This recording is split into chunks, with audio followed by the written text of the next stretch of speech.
Hello everyone, welcome to the HardReset channel, and today I'm going to show you how to charge the battery of your Canon EOS R50 camera.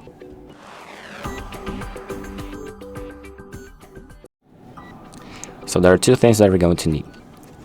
This charging unit with the cable that came with the camera, and the battery of the camera itself. So the first thing that we're going to do is make sure that the camera is turned off, and then we're going to go down to this little section right here where it says card/battery, and open it up by sliding this little lock to the left. So now this is our battery, and we have this little gray latch, and we're going to push it upwards so the camera can pop out, the battery can pop out.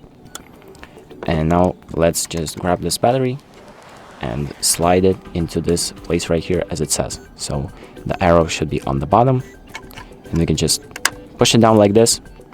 And as you can see, it now says charge, and once it's fully charged, it will say full. So you can just wait for that to charge, and once it's full, just feel free to take it out and use it again. And that's about it. Thank you for watching. I hope this video helps, and make sure to like and subscribe.